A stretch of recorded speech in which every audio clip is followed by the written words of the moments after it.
Hello student, आज हम पढ़ेंगे torque speed characteristic of three phase induction motor और दूसरा हम पढ़ेंगे power flow equation in induction motor और थर्ड में हम देख लेंगे थोड़े इंपॉर्टेंट पॉइंट्स। ये है characteristic diagram of the three phase induction motor torque versus speed का। तो इसमें हम तीन रीजन की बात करते हैं। पहला होता है ब्रेकिंग रीजन, दूसरा होता है मोटरिंग रीजन और तीसरा होता है जनरेटिंग रीजन।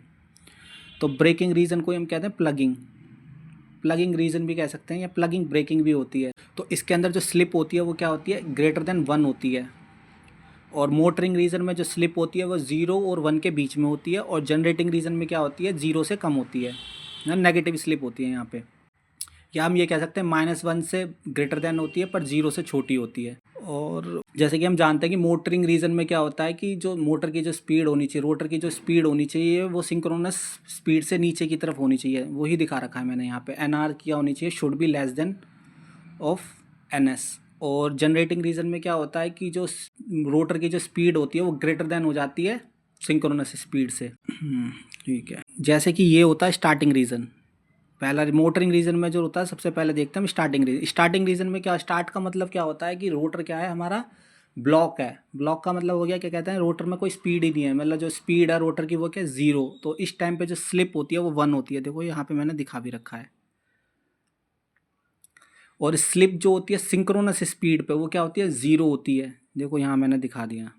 अब जो टॉर्क डेवलप होता है मोटरिंग रीजन के अंदर वो क्या होता है, ये टॉर्क डेवलप वो होता है 3/ω/x V1² R2/s और R2/s का होल स्क्वायर प्लस x2 का होल स्क्वायर। और जो रोटर के अंदर जो आर्मेचर वाइंडिंग होती है उसमें जो पावर डेवलप होती है वो होती है EA × IA। वो मैंने लिख नहीं रखा इसमें पर मैं बता रहा हूँ।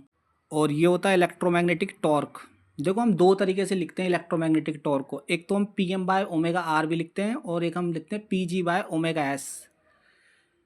ये जो इलेक्ट्रोमैग्नेटिक टॉर्क है ये मैं अभी आपको आगे भी बता दूंगा ये कि कहाँ पे ये यूज़ कर रहे हैं।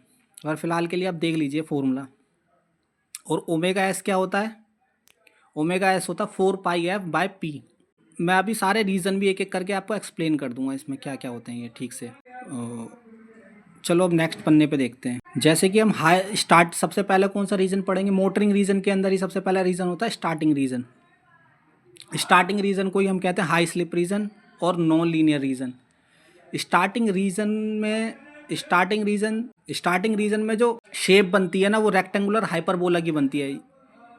ये आप देख रहे होंगे ना, ये जो चीज़ है ये रेक्टेंगुलर हाइपरबोला वाली कैरेक्टरिस्टिक बनाता है यहाँ पे स्टार्टिंग रीजन में। और यहाँ जो टॉर्क डेवलप होता है वो क्या होता है, 3/ω/s V1² R2 और S डिवाइड बाय स्लिप और x2 का होल स्क्वायर। जैसे कि हम जानते हैं कि स्टार्टिंग में क्या होता है कि जब हम मोटर को स्टार्ट करते हैं तो हमें हाई स्टार्टिंग टॉर्क की जरूरत होती है। अगर मुझे हाई स्टार्टिंग टॉर्क चाहिए तो मुझे R की जरूरत पड़ती है, रेजिस्टेंस की जरूरत होती है to achieve the high starting torque. R2 क्या होना चाहिए, ऊपर आना चाहिए हमेशा, क्योंकि डायरेक्टली प्रोपोर्शनल होना चाहिए किसके, टॉर्क के।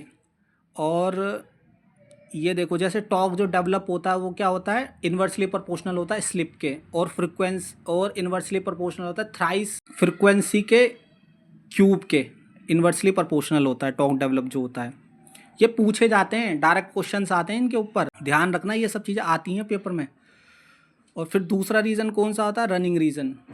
अब मोटरिंग रीजन के अंदर ही दूसरा रीजन कौन सा होता है, रनिंग रीजन। इसी को हम कहते हैं लो स्लिप रीजन और लीनियर रीजन। रनिंग रीजन में ये जो लाइन बनती है ना टॉर्क स्पीड कैरेक्टरिस्टिक, ये स्ट्रेट लाइन बनाता है यहाँ रनिंग रीजन के अंदर ही। ये स्ट्रेट लाइन होती है यहाँ पे, ठीक से मैंने कर नहीं रखा पर ये एक स्ट्रेट लाइन बनेगी यहाँ से यहाँ तक की, एक स्ट्रेट लाइन होती है यहाँ पे। जो नेचर होता है इसका वो स्ट्रेट लाइन का होता है। जबकि स्टार्टिंग रीजन में क्या होता है, रेक्टेंगुलर हाइपरबोला वाला रीजन बनता है यहाँ पे ऐसे। और रनिंग रीजन के अंदर ही जो टॉर्क डेवलप होता है वो क्या होता है, 3/ω/s S slip into slip V1² और R2 डिवाइड बाय R2। अब हमें क्या, रनिंग रीजन में कोई टॉर्क होता है रनिंग रीजन में वो डायरेक्टली प्रोपोर्शनल हो जाता है स्लिप के और फ्रिक्वेंसी के इन्वर्सली प्रोपोर्शनल हो जाता है टॉर्क। और ये है मैक्सिमम टॉर्क। मैक्सिमम टॉर्क जैसे कि हम जानते हैं कि 3/ω/s होता है और V1² डिवाइड बाय 2x2। और जो मैक्सिमम टॉर्क जो होता है वो क्या होता है, इन्वर्सली प्रोपोर्शनल किसके होता है, फ्रिक्वेंसी के स्क्वायर के। चलो अब तीसरे पन्ने पे देख लेते हैं क्या।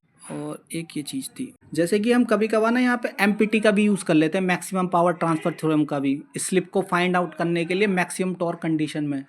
एमपीटी जैसे कि हम जानते हैं कि एमपीटी कहती है कि जो सोर्स, जो लोड रेजिस्टेंस होना चाहिए या लोड इम्पिडेंस होना चाहिए वो should be equal to the source impedance. और दूसरा फॉर्मूला होता है ये वाला, T starting by T full load. ये क्या होता है, I starting divide by I full load का whole square into full load slip. और एक ये वाला फॉर्मूला भी होता है टी बाय टी मैक्स का, ये इक्वल होता है 2 divide by S max divide by S plus S और एस मैक्स, और एस रिप्रेजेंट क्या कर रही है, स्लिप। ये मेन फॉर्मूला होता है। जैसे स्टार्टिंग में कभी कभार ये इस तरह का भी क्वेश्चन आ जाता है, क्या कहते हैं कि मैक्सिमम टॉर्क और स्टार्टिंग टॉर्क के बीच में रिलेशन बताओ, या मैक्सिमम टॉर्क और फुल लोड टॉर्क के बीच में रिलेशन बताओ। इस तरह से भी पूछ लिया जाता है कभी कभार। तो स्टार्टिंग में जैसे कि हम जानते हैं कि स्लिप क्या होती है, 1 हो जाती है, तो ये क्या हो जाएगा, T starting by T max क्या हो जाएगा, 2 डिवाइड बाय एस मैक्स क्या हो जाएगा, 1। स्लिप क्या होती है, 1 हो जाती है स्टार्टिंग में, तो 1 by S plus S by 1 हो जाएगा, ये 1 हो जाती है। और जैसे हम फुल लोड के रिस्पेक्ट में देखें तो T full load bye T max क्या हो जाएगा, 2 divide by S max divide by S full load plus S full load upon में एस मैक्स। जब ये खत्म हो जाएगी ना सीरीज इंडक्शन मोटर वाली, तो मैं इनके ऊपर कुछ क्वेश्चन करा दूंगा आपको। इस जितने भी मैंने फॉर्मूला अभी तक आपको दिखाए हैं ना, ये इन सब पे मैं क्वेश्चन करवा दूंगा, या आप कहीं पे जाके करिए इन क्वेश्चनों को और बताइए कि कैसे होते हैं। मैं आपको श्योरिटी देता हूँ, क्या कहते हैं, 70 to 80% आप क्वेश्चन लगा पाएंगे इस ये पढ़ने के बाद जो मैं पढ़ा रहा हूँ। चलो आगे चलते हैं। अब जैसे कि हम ब्रेकिंग रीजन की बात कर रहे थे, दूसरा रीजन जो था वो था ब्रेकिंग रीजन, जिसको हम कहते हैं प्लगिंग जैसे कि आप जानते होंगे कि 3 फेस इंडक्शन मोटर में स्पीड कंट्रोल के लिए यूज़ करते हैं। प्लगिंग में क्या होता है कि जो रिलेटिव स्पीड होती है ना, वो दुगनी हो जाती है, क्या कहते हैं, सिंक्रोनस स्पीड के, और स्लिप जो होती है इसमें 1 से बड़ी हो जाती है। जैसे ये प्लगिंग है ना, जैसे मैं यहाँ दिखा देता हूँ, प्लगिंग में क्या होता है कि स्पीड जो रिलेटिव स्पीड जो होती है वो दुगनी हो जाती है सिंक्रोनस स्पीड के। और तो देखो यहाँ पे देखो, आओ मैं दिखा देता हूँ एक बार आपको। जैसे देखो ब्रेकिंग, इसमें प्लगिंग में क्या होता है, स्लिप जो होती है क्या कहते हैं 1 से बड़ी हो जाती है यहाँ पे, और यहीं पे क्या होता है कि इसमें रिलेटिव स्पीड दुगनी हो जाती है। और तीसरा रीज़न जो हम पढ़ रहे थे ये भी जनरेटिंग रीजन में क्या होता है, स्लिप लेस देन 0 हो जाती है, मतलब नेगेटिव स्लिप होती है यहाँ पे। और जब जनरेटिंग रीजन में क्या होता है कि जो इंडक्शन मोटर होती है वो इंडक्शन जनरेटर बन जाती है, और ये डिलीवर करने लग जाती है एक्टिव पावर, किसको, सोर्स को, लीडिंग पावर फैक्टर पे, और एब्जॉर्ब करने लग जाती है रिएक्टिव पावर सोर्स से, ताकि अपनी फील्ड को क्या करे, एक्साइट करती रहे वो। और दूसरा टॉपिक ये था कि power flow equation of 3 phase induction motor.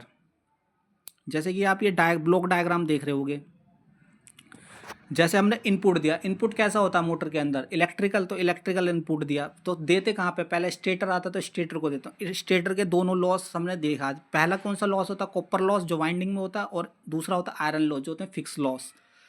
फिर वहाँ से जब स्टेटर से जब निकलती है तो फिर आती है एयर गैप पावर, जिसको हम पीजी से रिप्रेजेंट करते हैं। फिर ये जो पीजी होती है, एयर गैप पावर जो होती है, यही जाती है रोटर के अंदर। ये रोटर के लिए एज ए इनपुट काम करती है। तो फिर रोटर में भी 2 लॉस होते हैं, कॉपर लॉस और फिर आयरन लॉस। फिर जब ये निकल जाती है यहाँ से, फिर मिलती है हमें पीएम, तो ये होता है रोटर के आउटपुट पावर, जो रोटर से हमें आउटपुट पावर मिलता है। फिर यह पीएम से भी क्या होता है, पीएम के बाद क्या होता है, अब रोटर से तो निकल गया, फिर उसके बाद आता है फ्रिक्शनल लॉस, और उसी में फिर विंडेज लॉस और फिर स्ट्रे लॉसेस। जब ये तीनों हट जाते हैं तो हमें मिलती है आउटपुट पावर। जैसे ये पीजी, पीसीयू और पीएम में क्या रिलेशन होती है, मैंने लिख दी in the form of slip. तो पीजी, पीसीयू, पीएम किसके इक्वल होते हैं, 1 डिवाइड बाय एस और डिवाइड बाय 1 माइनस एस के। इसको कुछ टाइम कई जगहों पे ना किताबों में ऐसे भी रिप्रेजेंट किया जाता है, जैसे पीजी, पीसीयू, पीएम, ये सब रोटर के लिए ही हैं। ये तीनों रिप्रेजेंटेशन जो है ये रोटर के लिए रिप्रेजेंट हो रही हैं। पीजे इज इनपुट ऑफ रोटर, जो इनपुट एयर के पावर भी कह देते हैं, या इनपुट ऑफ रोटर कह देते हैं, इनपुट पावर जो हम रोटर को दे रहे हैं। और पीसीयू क्या है, पीसीयू रोटर के कॉपर लॉस को रिप्रेजेंट कर रहा है यहाँ पे। और पीएम जो है आउटपुट पावर ऑफ रोटर।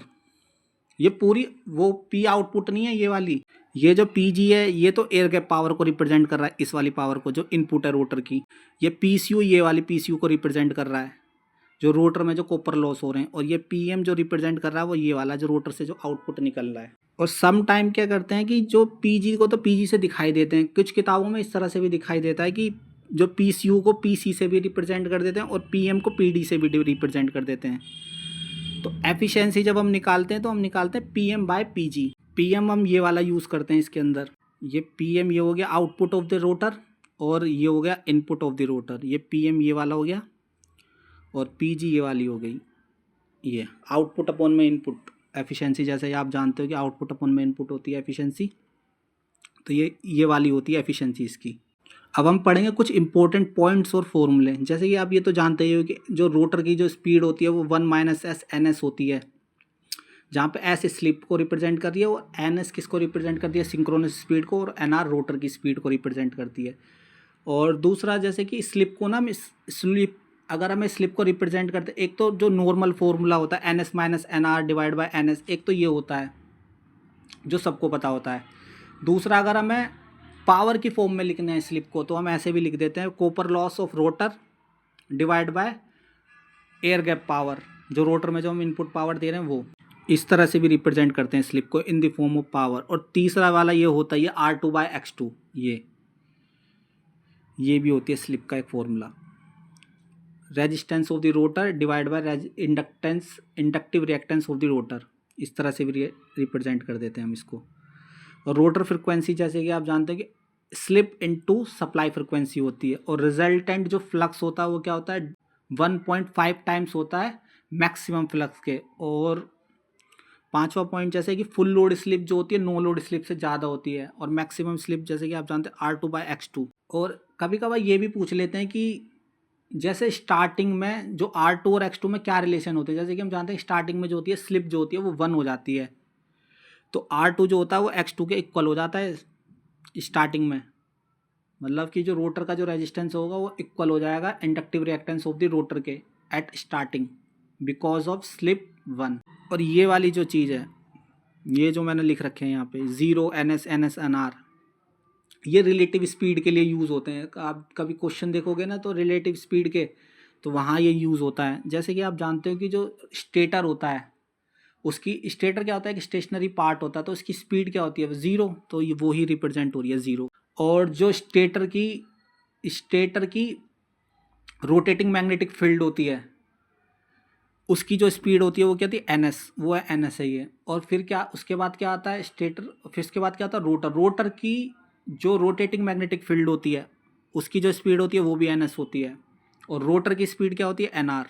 ये मैंने लिख भी रखा है, आप देख लो यहाँ पे। जैसे स्टेटर की स्पीड क्या होती है 0, स्टेटर की स्पीड होती है 0, और स्टेटर की रोटेटिंग मैग्नेटिक फील्ड की जो स्पीड होती है वो ns होती है, और रोटर की जो रोटेटिंग मैग्नेटिक फील्ड स्पीड होती है वो भी ns होती है, और रोटर की स्पीड क्या होती है nr होती है।